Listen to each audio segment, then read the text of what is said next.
The Smart Cookie by Jory John and Pete Oswald.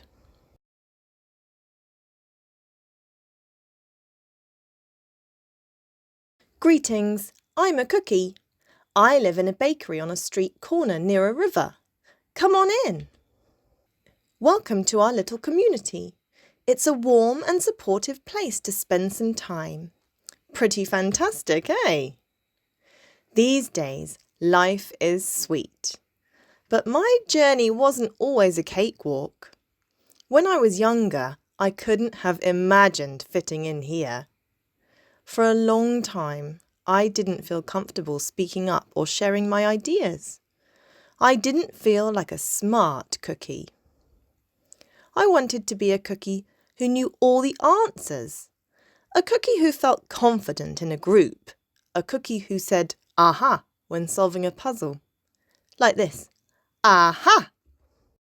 Looking back, I had some trouble in my early days.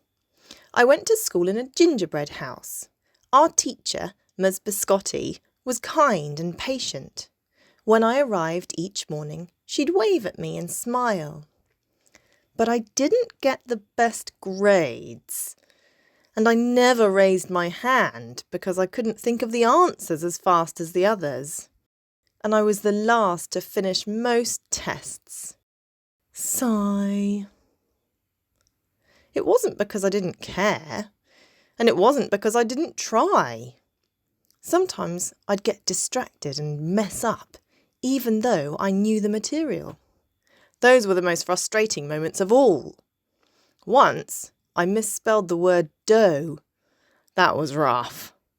Another time, I added when I meant to subtract. Occasionally, we'd have a lesson where I had absolutely no idea what was happening. I just couldn't keep up. I imagined that my desk was a raft and that I was completely lost at sea, because that's what it felt like. At night, I slept in a cookie jar. I had about 6 dozen roommates. Move. You move. No, you move. No, you move. No, you move. I'd stay awake and stare out of the window and worry. Sigh.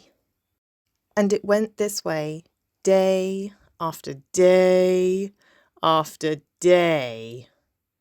But then, something happened that changed everything. It all started with a homework assignment. Ms. Biscotti requested our attention one afternoon. "Tonight, I would like you to create something completely original," she announced. "It can be anything you want.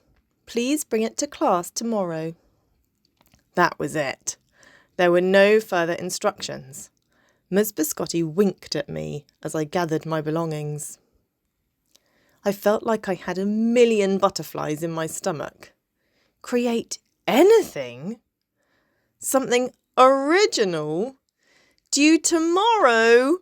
Gulp. When I got home, I immediately went to work. At first, I tried a cooking project. The results were half-baked. Next, I tried to hammer and nail something. It splintered immediately. Then I tried making a sculpture. It was a complete bust. I wondered if I was about to fail yet another assignment. I was stuck. I stared out the window and watched the rain hit the river. There was something mesmerising about the water, how it moved in such a chaotic way, swirling around and around, yet ultimately figuring out exactly where it needed to go. Aha! Suddenly, I had an idea. I decided to write something original, a poem.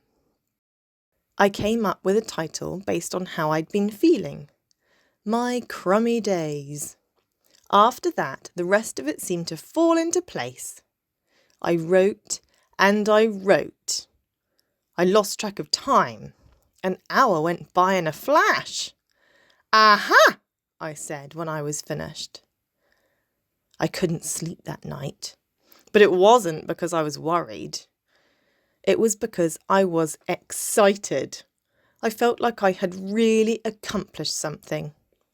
I felt smart. The following day, Miss Biscotti asked for volunteers to share what we'd created.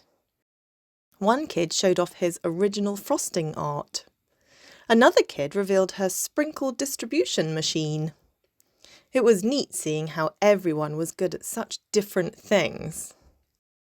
Finally, Miss Biscotti turned to me. "Would you like to share anything?" she asked. "Gulp," I gulped. I thought I'd probably crumble under the pressure, but I made my way to the front of the classroom.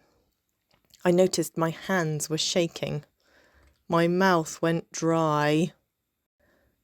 "This poem is called My Crummy Days," I said, my voice cracking, and then I read it aloud. As I spoke, I noticed some kids nodding at certain lines.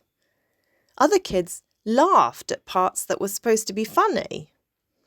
As I built toward the finale, I felt myself becoming more confident and animated. And in the end, everybody clapped and cheered. I promise you this, I'll never, ever forget it.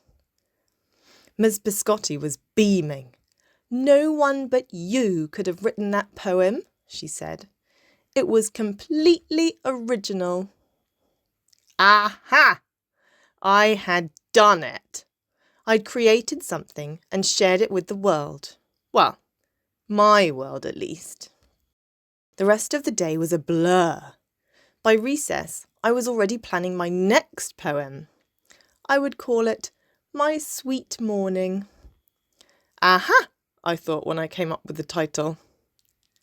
Later that afternoon, Miss Biscotti handed me a note. It said that I should keep on writing no matter what. That meant so much to me. School was a bit different after that. I wasn't so scared to raise my hand or ask a question, or share my work. Sure, some things still don't come as easily for me as they do for others, but now I know that you can be smart in many different ways. You don't have to have the answers to every question or suddenly be great at everything all at once. You just need a chance to try all kinds of things, to find out who you are and what you like to do. As for me, I learned that I can write and I can think up great ideas. And I found plenty of other things I'm good at too. I no longer feel lost at sea. It's more like floating down a river. And the best part is, there's always more to learn, because we're all smart cookies. Aha! Aha! Aha!